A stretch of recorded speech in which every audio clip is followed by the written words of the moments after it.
Hi everyone, and welcome to this week's episode. We are so glad for you having to join us today. Today, COP has started. COP has started, and we just like to have a very light conversation here. We are mainly doing a Q&A, just going over our things we need to know about COP27, and going forward, what are the discussions? What do we expect? We're going to engage in that kind of a conversation. This is so timely because we'd like you to be part of it. The UN conference will be live in some TV stations. It might be too much, but at least you get a background of what will be discussed once we are done with this video.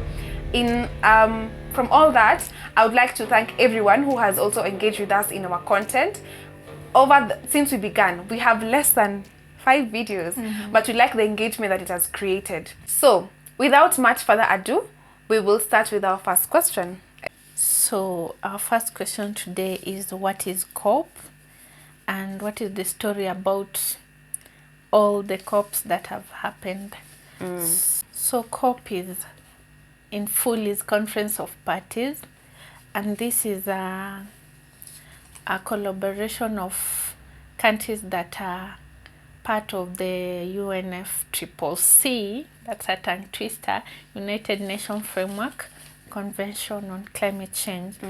So this is a convention of these countries that they come together to discuss and negotiate climate change and see the solutions that they can come up with to tackle climate change as we move on. And Conference of Parties started out of the first climate conference, that is the Earth Summit, the UNFCCC, in 1992. That's when the idea of Conference of Parties came out, and almost all countries to the world signed the treaty to be part of the COP countries.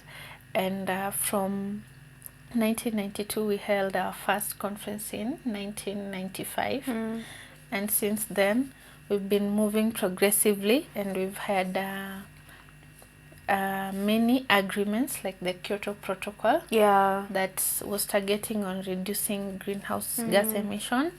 When its implementation stage ended, we came with the Paris Agreement, and the Paris Agreement focuses on limiting global warming to 2 degrees Celsius and best at 1.5 degrees Celsius above the pre-industrial levels. So that's what I can say about COP. And this year we are definitely holding the 27th COP that is starting today in Egypt. Yes. Yeah. The next question is also related to COP as well, but now getting into COP27. But before we get there, I would like just to talk about COP26, the last year's COP. Yeah, and what Esther has mentioned, COP began all the way from 1995, and each year we must have COP, the Conference of Parties meeting. Only that in 2020 there's COVID, so we couldn't hold the COP meeting. COP26 in 2020, and then it was postponed to 2021 last year. So this year we're going to have COP27. Now, the question that I have here is I need to talk about COP26 and why COP27 is very important. From COP26, we had something at the end of it called Glasgow Climate Pact, that all approximately 196 countries that attended the COP26 agreed to have the Glasgow Climate Pact. Why is it called Glasgow? It's called Glasgow because it was held in Scotland, Glasgow. And most of these protocols or agreements, if it was held in Paris, to call the Paris Agreement, like the Paris Agreement. If it was held in Kyoto, it was called Kyoto Protocol. So last year was Glasgow Climate Pact. And there are a few things that were being discussed that culminated to now being called the Glasgow Climate Pact. And these things that were agreed at COP26 are making sort of a debut in COP27 to show more of the implementation. Now here it is. In COP26, there are a few things that were discussed at the Glasgow Climate Pact that now makes that agreement. Number one is phasing down of coal. According to people who attended the COP26, they really wanted that coal to be phased out completely. But here's the thing, a country like India is fully depends on coal for its development, yeah? And we can't really cut down coal in India if we have not given them a concrete solution, or a sustainable solution to help them, maybe an alternative solution to using of coal. So we have to give them some time. Hence, they did not agree to phasing out coal completely. So Glasgow Pact was not to phase out, but to phase down. Yeah. Phase down to mean just reducing, to reduce yeah. the use of coal. As we continue to find a more sustainable solution to, or alternative solution to coal, we will phase down on the use of coal. Number 2, we were to keep the Paris Agreement alive. The other thing was on, you remember we talked about the Paris Agreement, whereby as much as we are to cut our emissions and make sure that we are limiting, we are within below 2 degrees Celsius, and the ambition was 1.5, you know. There's the issue that developed countries should finance the developing countries with 100 billion shillings annually. And they were given time within the Paris Agreement to make sure that they implement that as a mitigation plan. But that has also been a hard task, because it has not been well implemented, and many developing countries, if not all, have not really quite received that financing, which has been a challenge. And that was also part of Glasgow Climate Pact. Okay, so I've already given you a background of COP26 and the finality of the Glasgow Climate Pact. Now, the next part of my question is, why is COP27 very important? COP27 actually might be revolutionary, because it is the first time where we'll be moving away from the negotiations. No more negotiating and be like, what do you think? Should we not? It will be more of, let us put strategic, actionable plans. And I remember at Glasgow Climate Pact as well, we were told to go back and put more ambitious plans in our national adaptation plans. Yeah. I'll actually put a link to the Kenya's national adaptation plan, the revised one, and then you can just scan through and see how Kenya as a country had put its plans towards mitigation. Now, so as we had put different actionable plans, we're now going to review them and see, are they ambitious enough? And if they are, what are the strategic plans that we need to put in place in action?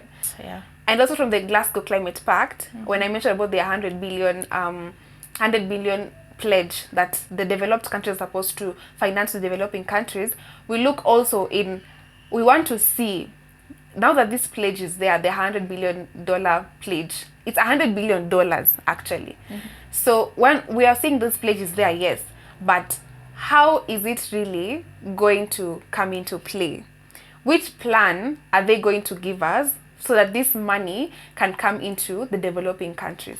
That is also something that is going to be the biggest actually discussion at COP27, climate financing. So I hope that you guys watch out for that. Yeah. True.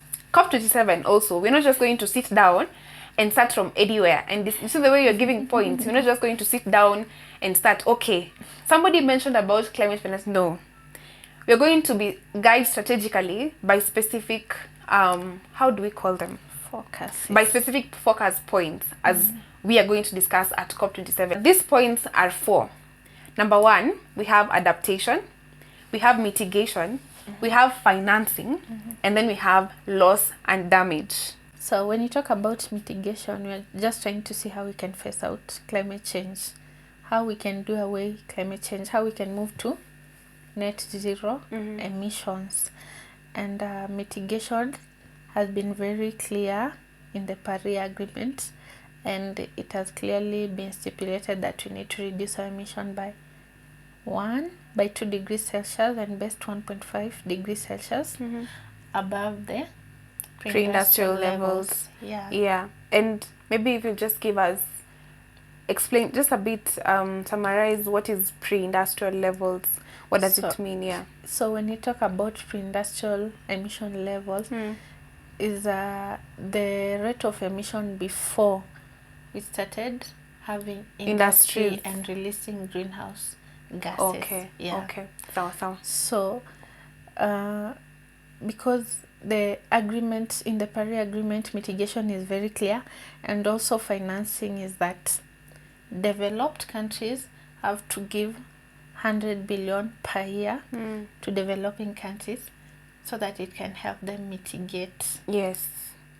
emissions that are happening. Mm-hmm.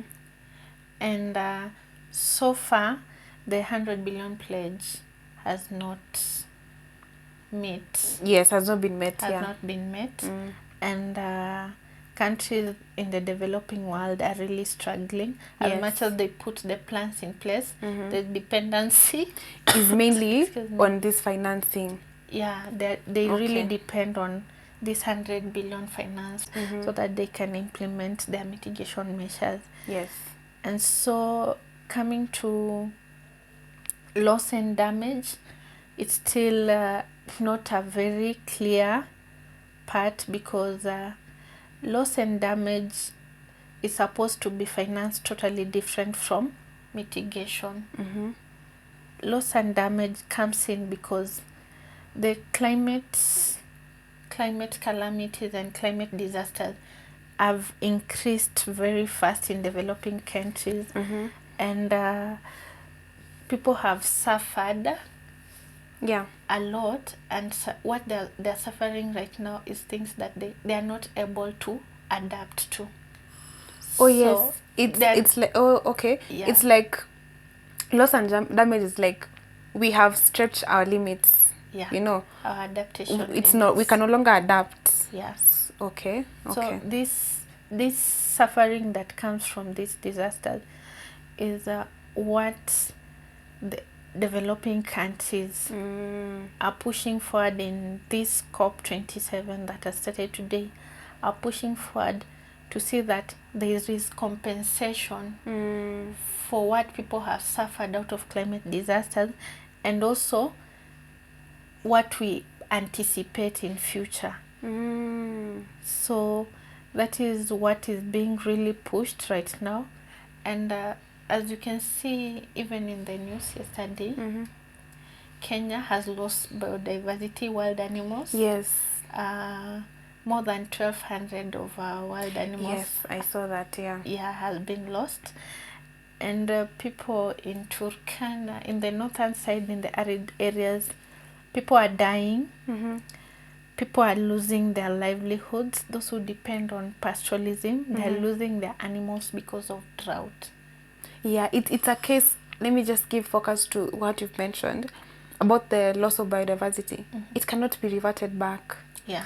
You know, at some point, people might think that, okay, the lion has died. Okay, it's fine. I'm alive. But they contribute to the growth of the ecosystem. Definitely. We can't have too many antelopes and less lions. There's a way the ecosystem has to balance. Yeah, we cannot afford to lose any living thing, a human being or a wild animal, or a tree that has dried due to drought. We all balance each other, so we cannot afford to lose anything in the ecosystem. It's a discussion that really needs to be given priority in COP27, because the impacts are beyond our adaptation measures. Yes.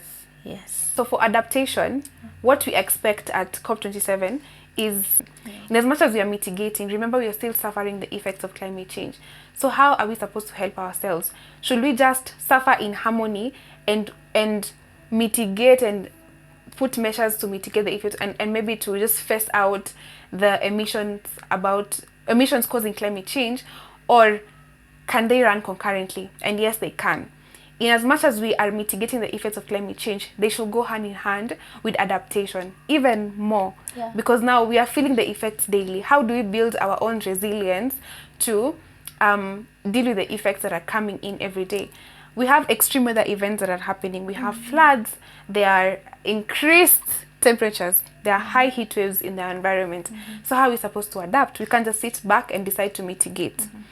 So in COP27, my expectations are that at this specific focus point, the leaders should now come up and say, actually, we need some financing for adaptation. Sure. Or rather, if it has been there, we need to see that it's really getting to serve our people, you know, because there's mitigation which you talk about every day, but adaptation is also key in that specific area. That's why it's a focus point in COP27.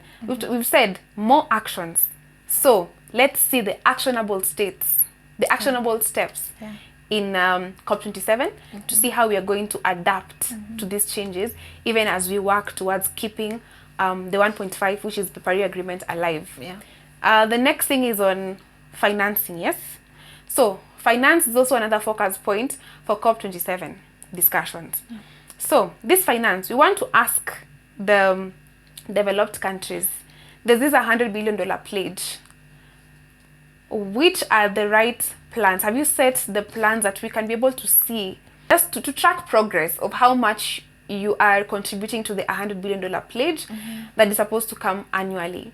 The set goals that you have set to be able to show us, so that there's that trust. You know, we want to build trust between the developing countries and developed countries. So when it comes to financing, transparency is very important. Yes. And there needs to be a way in which we ensure that when these finances come, they reach to the most vulnerable people, those who are mostly affected by, who have suffered loss, and who are mostly affected by climate change. Yeah. And so as much as we wait for this financing to come, as countries we need to make sure that we can account for these finances, and we can we ensure that it has helped the most vulnerable people in the society. Yes. And also on the issue of transparency, the developed countries need to reassure the developing countries of the adequate and sufficient climate financing. Finally, the last question, Esther. What do you hope to see at COP27? What are your expectations? Okay. COP27, our focus is finance. The current finances are not yet adequate, and the impacts of climate change are increasing every day. That means we need to even look for more ambitious commitment to finances from the developed world. Yes. So I hope to see that the developed world make sure that they come up with strategies to show how this financing will happen, and also they should increase their commitment because the calamities are increasing. Okay. And after coming up with the strategies and increasing their ambitions, their financing ambitions and commitments, we want to see them hit the ground running. Let it not be a talk, a negotiation, an agreement, and we leave it there without proper implementation. That is what I expect to see. Okay. When I answer the question, what are my expectations for COP27, I would say my call goes to the youth. The youth bracket is between 18 to 35. So I fall within that bracket. We thank God.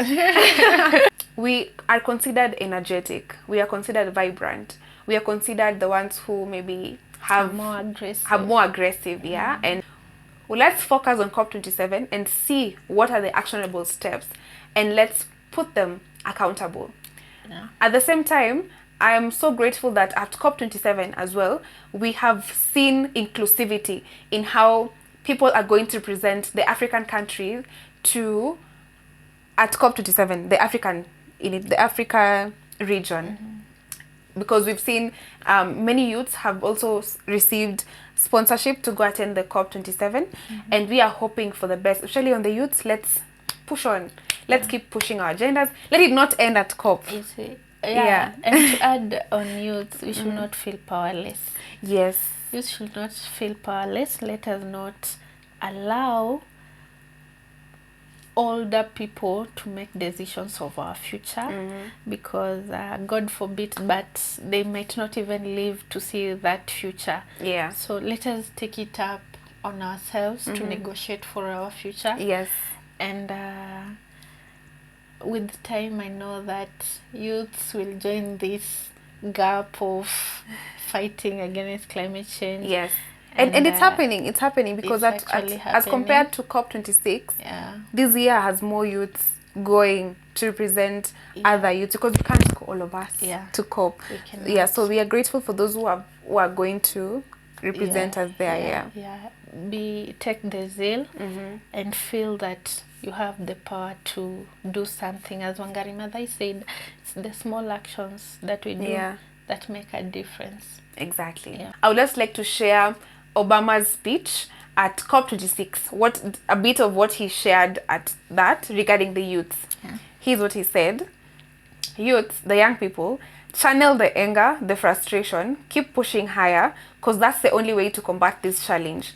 Business leaders are always awarded for their short-term profits, not dealing with major social issues like climate change. Getting people to follow through the same hard path is actually hard. Humanity has done hard things before, and we can even give relevance to Wangari Maathai. Humanity has done hard things before. I believe it's time to do the hard things again. Thank you so much, everyone, for watching this video. Your final remarks? Thank you for watching. See you another time. Yes, and keep the dream alive. Let's watch COP27. Bye, guys. Bye.